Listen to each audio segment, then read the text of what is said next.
India voice, आपकी सोच, आपकी आवाज।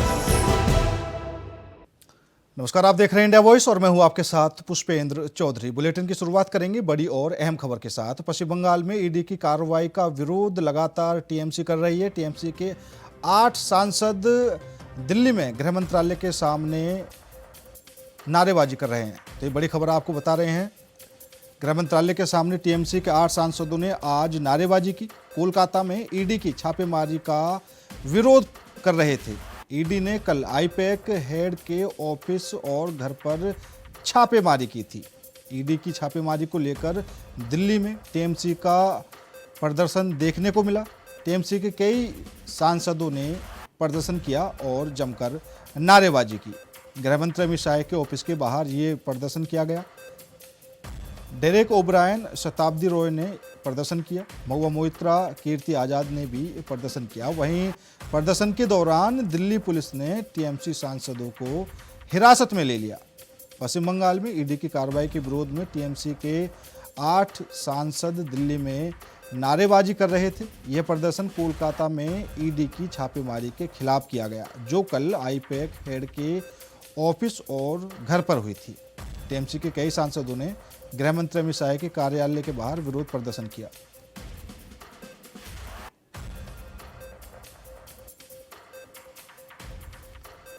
और इसी खबर पर चर्चा करने के लिए हमारे साथ भारतीय जनता पार्टी से अश्वनी शाही जी जुड़ चुके हैं। अश्वनी जी, बंगाल के सांसदों का प्रदर्शन लगातार देखने को मिल रहा है, क्या कुछ कहेंगे आप? क्या ये जो आने वाले चुनाव है विधानसभा के, उनको देखते हुए किया जा रहा है?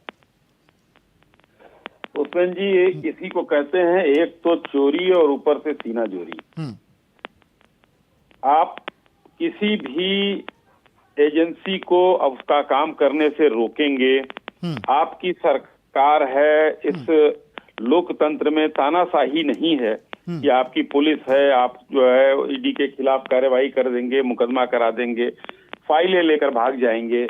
किस तरीके से नीली फाइल लेकर ममता जी गई, उसकी चर्चा थमी नहीं थी तब तक। जो है उनकी गाड़ियों पर किस तरीके से फाइलें लेकर भाग रहे थे लोग, पूरे देश ने नहीं पूरे विश्व ने देखा। तो ये तो पता चल गया है वहां की जनता को कि कौन घबराया हुआ है और कौन जो है हताश और निराश है। तो ममता बनर्जी जी चुनाव हारने के डर से हताश और निराश हैं। पूरी पार्टी को लगा दिया है, पूरे महकमे को लगा दिया है ईडी के खिलाफ। अरे भाई, जब चोरी आप किया है, मारेगी, छापा मारेगी, संस्थाओं को काम करने दीजिए। लेकिन वो देखने को मिल रहा है पुष्पेंद्र जी, ये चुनाव की तैयारी हो न हो मैं नहीं कहता क्या हो रहा है, लेकिन संस्थाएं अपना काम करती रहेंगी। और नहीं, बिल्कुल शाही जी, संस्थाएं अपना काम कर रही हैं, लेकिन संस्थाओं को लेकर टीएमसी, ममता बनर्जी लगातार सरकार पर आरोप लगाती है, केंद्र सरकार पर आरोप लगाती है कि ये जो संस्थाएं हैं ये केंद्र सरकार के कहने पर इस तरह की कार्रवाई कर रही हैं। ममता बनर्जी जी जिस सरकार का हिस्सा हुआ करती थी, उसी सरकार के लिए सुप्रीम कोर्ट ने पिंजरे का तोता कहा था। तब ममता बनर्जी जी कहाँ थी? तब इनके मुंह में दही जमी हुई थी या सो गई थी? उस समय तो ये मंत्री हुआ करती थी शायद उस पार्टी से। तो ममता बनर्जी जी उस समय नहीं जागी थी। आज संस्थाएं काम कर रही हैं तो आज बुरा लग रहा है, उस समय अच्छा लग रहा था इनको। ये ममता बनर्जी जी की पूरी बौखलाहट है। ममता बनर्जी के डर से पार भारतीय जनता पार्टी के कार्यकर्ताओं ने, वहां की जनता ने मिलकर मन बना लिया है कि 3 से 77 किया और 77 से अब पूर्ण बहुमत की तरफ ले जाना है।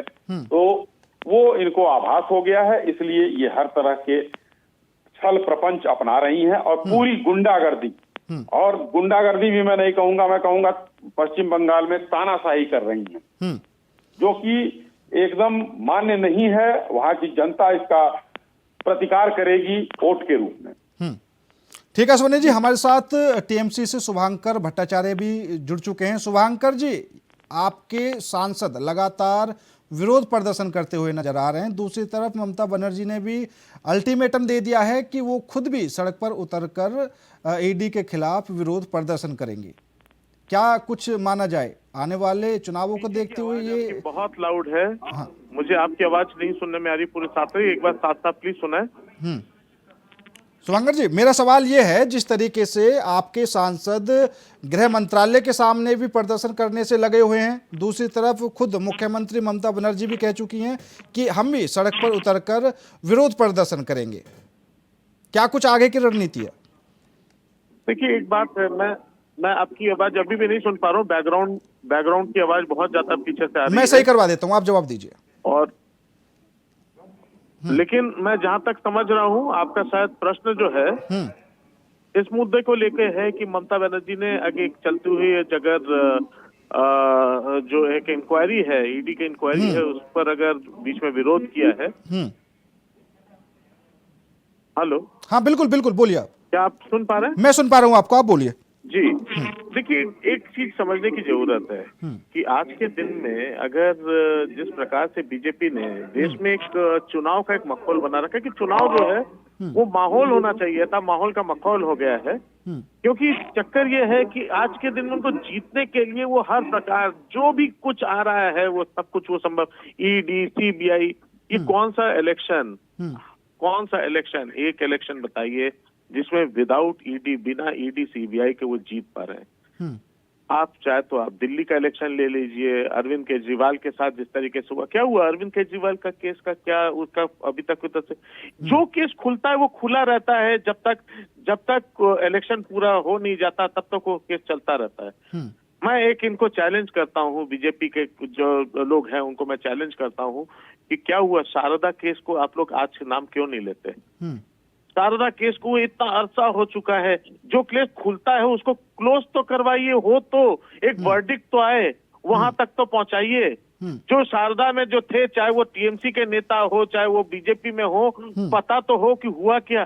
लेकिन आज वो नाम नहीं लेते, उसके ऊपर ईडी कोई चीज नहीं बोलती, उसके ऊपर सीबीआई कोई काम नहीं करती, क्योंकि उसके जो मेन नेता है, उसके जो मेन कल्प्रिट है, आज वो बीजेपी में है, आज वो दूध से धुल के साफ हो चुके हैं। लेकिन जब चुनाव सामने आता है, अगर आज आपने बंगाल में कुछ किया होता, उनके लिए कोई आपके पास एक दृष्टिकोण होता, अगर आपके पास उनके लिए, बंगालियों के लिए एक सोच होती। आपने तो बांग्ला भाषा को ही कह दिया कि साहब ये तो विदेशी, आपके खुद के नेता दिल्ली के उसमें आपने देखा है, उस समय कहा कि भाई जो बांग्लादेशियों को निकाला जा रहा है, जब वो मंजूमदार को निकाला तो कहा गया कि अरे वो भाई बंगला बोलते हैं, और बंगला कौन सा। सोचिए, आपका नेता कह रहा है कि बंगला इस देश का भाषा नहीं है, बंगला तो बांग्लादेशी बोलते हैं। तो आप तो बंगाल के बारे में कुछ जानते ही नहीं है, आपके लिए उनके पास कोई सोच नहीं है। 1,80,000 करोड़ आज भी पेंडिंग है। लेकिन क्योंकि जब नहीं, बिल्कुल शुभंकर जी, और यहाँ पर थोड़ी सी, बिल्कुल शुभंकर जी, यहाँ पर थोड़ी सी कंफ्यूजन ये बनी हुई है, आप एक बार हमारे दर्शकों को बता भी देना, आईपैक और टीएमसी का क्या कुछ संबंध है? क्योंकि छापेमारी आईपैक पर की जा रही है और टीएमसी के लोग प्रदर्शन कर रहे हैं। अच्छा, मैं ठीक से समझाता हूँ और शायद दर्शक लोग बहुत अच्छे तरीके से समझ सके। आप इतना समझ लीजिए कि प्रतीक जैन जो हैं वो अमित मालविया हैं टीएमसी के। इतना समझाने की ज्यादा जरूरत नहीं पड़ेगी, दर्शक बहुत बुद्धिमान है। जब आईपैक की बात आई थी 2021 से नहीं पता चल पा रहा था कि आईपैक जो है ये हमारे मेन स्ट्रैटेजी एडवाइजर्स हैं टीएमसी के। क्या ये पहली बार आईपैक का नाम सुन रहे हैं? क्या प्रशांत किशोर का रोल लोग नहीं जानते थे? उसके बाद जो है आज प्रतीक जैन इस चीज को देख रहे हैं, क्या लोगों को ये नहीं पता है? ये अनजान बनने की जो बात है ना कि साहब आंखों पे पट्टी बांध लीजिए और लोगों के आंखों में पट्टी बांधिए, धूल झोंकिए, समझाइए अरे कुछ हो ही नहीं रहा, अरे ये तो पॉलिटिकल बात है, ये पॉलिटिक्स कहाँ से हो रही है? ये जो है बंगाल समझ चुकी है इस बात को, और इसकी जवाब जो है, ठीक है, एक बार अश्वनी शाही जी से ही पूछ लेते हैं। अश्वनी जी, आईपैक ने ऐसा नहीं है कि टीएमसी के साथ ही मिलकर वो राजनीतिक रणनीति बनाने से लगे हुए हैं, आपके साथ भी काम किया है, और 2014 के लोकसभा चुनाव से पहले सभी को पता है प्रशांत किशोर ने स्थापना की थी।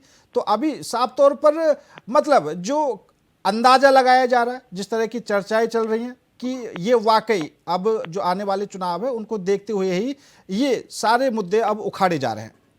देखिए, चुनाव हर साल होते हैं, कौन सा ऐसा महीना साल है? नहीं, बिल्कुल अश्वनी जी, शुभंकर जी वही तो बोल रहे हैं कि ऐसा कोई राज्य नहीं है जहां चुनाव आते हैं और इस तरह की छापेमारी ना हो।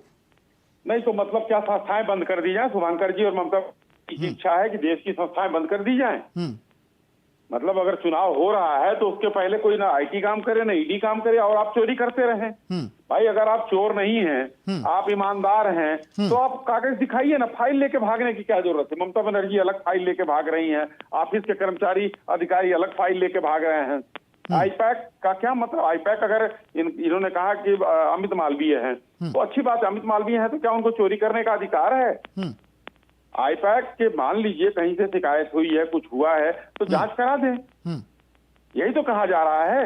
अभी इन्होंने अरविंद केजरीवाल का नाम लिया शुभंकर जी ने। मैं कह रहा हूं कि अरविंद केजरीवाल जी अगर भागते नहीं, अरविंद केजरीवाल जी बचते नहीं, तो किस तरीके से जो है भाई संस्थाएं अगर वो निर्दोष होंगे, न्यायालय किस लिए बना है? न्यायालय तो इसलिए बना है कि आपके करोड़ों मुकदमे अभी भी लंबित हैं।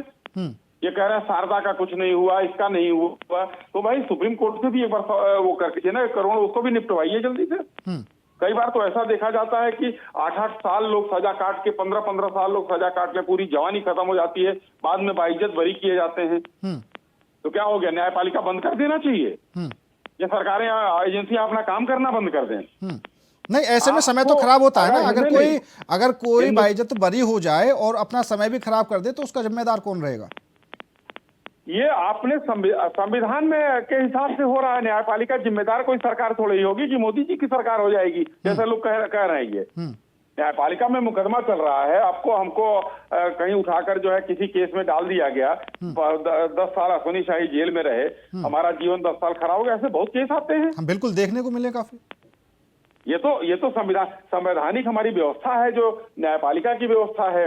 इसमें तो करेंगे तो पूरे देश में बहुत से सुधारों की जरूरत पड़ेगी। तो 56 साल में जो लोग रहे उन्होंने सुधार नहीं किया, हमने तो बीएनए में सुधार किया, बीएनए हम लोग लेकर आए। बहुत सी ऐसी धाराएं थी जिनको हम लोगों ने खत्म किया, बहुत को और मजबूत किया। तो ये सुधार तो हम कर रहे हैं, मगर यहाँ से बात भटकाने वाली नहीं है। पश्चिम बंगाल में जो देश की जीडीपी का 10% से ऊपर का जो योगदान देता था, आज 3 से 4% रह गया। क्या दिया बंगालियों को इन लोगों ने?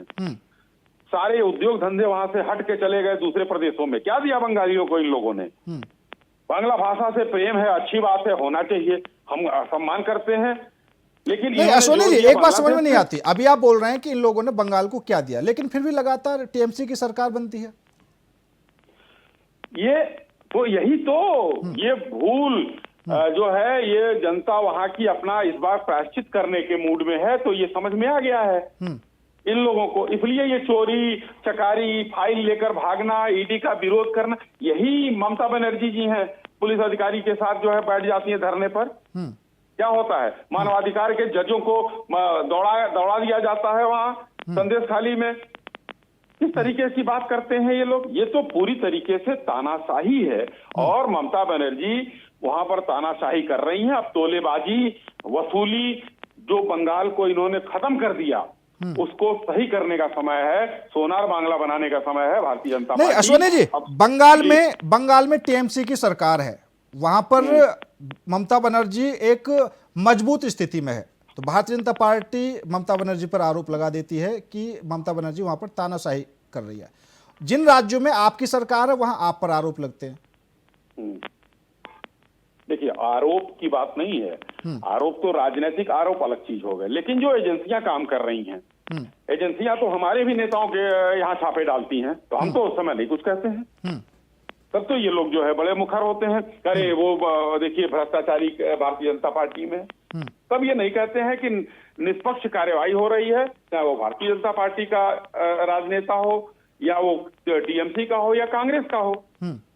सब अगर हिंदुस्तान के संविधान में आस्था रखते हैं आप, तो यहाँ की एजेंसियों पर भरोसा रखिए। ठीक है, तो ना इनको चुनाव आयोग पर भरोसा है, ना सुप्रीम कोर्ट पर भरोसा है, ना किसी एजेंसी पर भरोसा है। शुभंकर जी, साफ तौर पर अश्विनी जी बोल रहे हैं कि अब की बार वहां की जनता समझ चुकी है।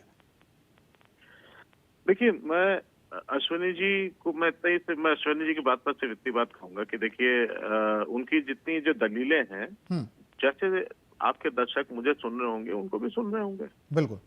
बाकी हर आदमी अपने तरफ से समझदार है। आज ये बात आप समझ पा रहे हैं। उन्होंने अभी कहा कि देखिए, बीजेपी के ऊपर जब कार्रवाई होती है, मुझे 4 नेताओं का नाम ये बता दे जो बीजेपी में है, जिनके ऊपर कार्रवाई हुई, जिनके ऊपर कोई ऐसा एक्शन हुआ है, ईडी और सीबीआई का एक्शन हुआ, मुझे 4 नेताओं का नाम बीजेपी के बता दें। और मैं बताऊं, जब शारदा की बात आती है उस हिसाब से तो मुझे जरा पूछना चाहिए, उस हिसाब से तो शुभेंदु अधिकारी को कब का अंदर होना चाहिए था। लेकिन उस मामले में कोई मुद्दा फिर उसके बाद ये मुद्दा उठा ही नहीं। आज तक आप शारदा कांड का कभी कोई नाम सुनते हैं? नहीं सुन पाते। दूसरी बात, एक बहुत अच्छी बात इन्होंने कही कि वहां बंगाल को क्या दिया, बंगाल में जो परिस्थिति बनाई है, बंगाल में इतनी बड़ी बात, मतलब मुझे समझ में नहीं आता वो कितना घमंड होता होगा जो ये कहता है कि वहां की जनता प्रायश्चित करने के मुंह, जनता न तक पाप कर सकती है, सिर्फ जो दूध के धुले हुए, सिर्फ जो भगवान बने हैं वो सिर्फ भाजपा बन सकती है। जनता प्रायश्चित कर रही है। लेकिन देखिए बात क्या होती है, मैं आपको बताऊं, ये बंगाल में क्या किया है वो मैं आपको बताता हूँ। बंगाल का डेवलपमेंट ने ये किया है कि यूपी में योगी आदित्यनाथ जी को यूपी के प्रोग्रेस चार्ट पर उनको बंगाल में विद्यासागर ब्रिज और महा फ्लाईओवर का फोटो लगाना पड़ा था। उनको यूपी के प्रोग्रेस के रिपोर्ट के कवर पर बंगाल का फोटो दिखाना पड़ रहा था। तो प्रोग्रेस की बात ये रही। चलिए दूसरी बात, एक बात जरा बार बार ये कहते हैं पर कैपिटा, जरा प्लीज देख लीजिएगा कि पर कैपिटा इनकम के हिसाब से आज के दिन भी बंगाल की जो पर कैपिटा इनकम है वो पूरे देश के पर कैपिटा इनकम के स्थिति पे किस जगह पे है। लेकिन बंगाल का प्रोग्रेस को रोकने के लिए मैं जानना चाहता हूँ किस अधिकार से आप लोग बंगाल का प्रोग्रेस, उनके लिए उनका जो फंड जो उनका, चलिए ठीक है शुभंकर जी, समय की भी कमी है, आपका भी और अश्वनी जी आपका भी बहुत बहुत धन्यवाद मेरे साथ इस खबर पर विस्तार से चर्चा करने के लिए। फिलहाल मेरे साथ इस बुलेटिन में इतना ही। बाकी देश और दुनिया की तमाम खबरों के लिए देखते रहिए इंडिया वॉइस।